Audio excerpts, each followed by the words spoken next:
आप सभी को नमस्ते एवं नमस्कार। मेरे चैनल अनंत सॉल्यूशन में आप सबका स्वागत है। सुप्रीम कोर्ट का एक अहम फैसला आया है आरक्षण से संबंधित। इस फैसला में माननीय सर्वोच्च न्यायालय के द्वारा यह बोला गया है कि SC OBC वाले अनारक्षित पद के लिए अपात्र होंगे। अब इसमें सवाल ये आता है कि ये कैसे अपात्र होंगे। तो ये लोग अपात्र उस स्थिति में होंगे यदि इन्होंने किसी भी तरह से छूट लिया गया हो, अर्थात ST SC OBC अभ्यर्थियों के द्वारा किसी भी प्रकार का छूट लिया गया हो, जैसे शैक्षणिक योग्यता में छूट, TT में छूट, आयु में छूट या इस प्रकार से अन्य छूट। तो इस प्रकार से छूट लिया गया हो तो ये लोग सामान्य पद के लिए अर्थात अनारक्षित पद के लिए अपात्र होंगे। ये केवल अपने कैटेगरी के लिए ही पात्र होंगे। ये माननीय सर्वोच्च न्यायालय के द्वारा बोला गया है।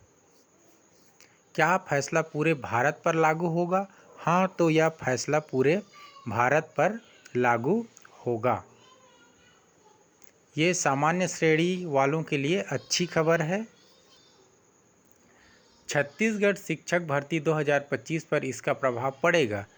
तो हाँ, बिल्कुल इसका प्रभाव छत्तीसगढ़ शिक्षक भर्ती 2025 पर बिल्कुल पड़ने वाला है।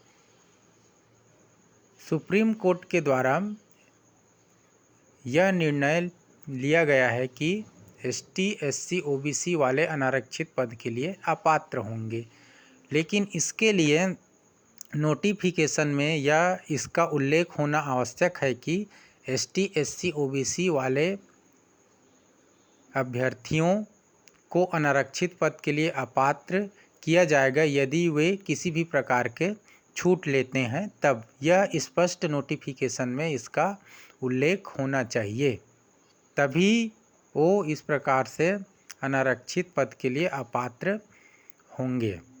यदि नोटिफिकेशन में इस प्रकार का शर्त नहीं रखा गया है तो उनको अनारक्षित पद के लिए पात्र की श्रेणी में रखा गया है, लेकिन यदि उसको भी यदि कोर्ट में चैलेंज किया जाता है तो वो भी एक प्रकार से कोर्ट में लंबित प्रकरण बनेगा, उस पर भी कार्रवाई होगी कोर्ट के द्वारा। ये स्पष्ट बोला गया है माननीय सर्वोच्च न्यायालय के द्वारा। तो ये है अभी का महत्वपूर्ण खबर। यह 9 सितंबर 2025 को यह निर्णय सुनाया गया है, यह फैसला लिया गया है माननीय सर्वोच्च न्यायालय के द्वारा। तो छत्तीसगढ़ शिक्षक भर्ती में भी इसका प्रभाव पड़ सकता है। अब देखने वाली बात है कि नोटिफिकेशन में इसका उल्लेख किया जाता है या नहीं किया जाता है, ये नोटिफिकेशन आने पर पता चलेगा। तो ये फिलहाल सामान्य वालों के लिए बहुत अच्छी खबर है। ये फैसला पूरे भारत पर लागू होगा।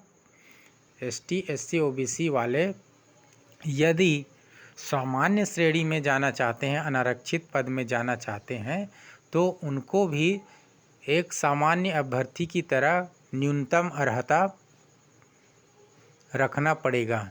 अर्थात जिनके पास, चाहे वो ST SC OBC के अभ्यर्थी हो, उनके पास एक सामान्य अभ्यर्थी के लिए न्यूनतम जितना भी अर्हता होती है उतना अर्हता यदि धारण करते हों तब की स्थिति में वे अनारक्षित पद के लिए पात्र होंगे, उस स्थिति में पात्र होंगे।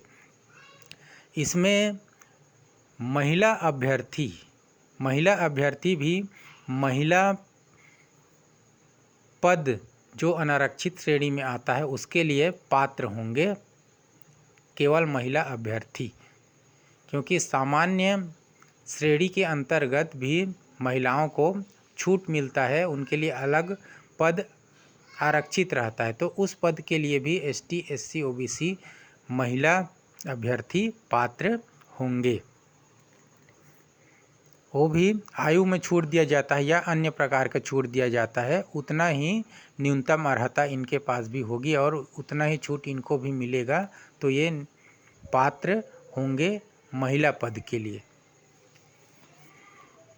तो इस वीडियो में फिलहाल इतना ही। इस वीडियो को देखने के लिए आप लोगों का बहुत बहुत धन्यवाद।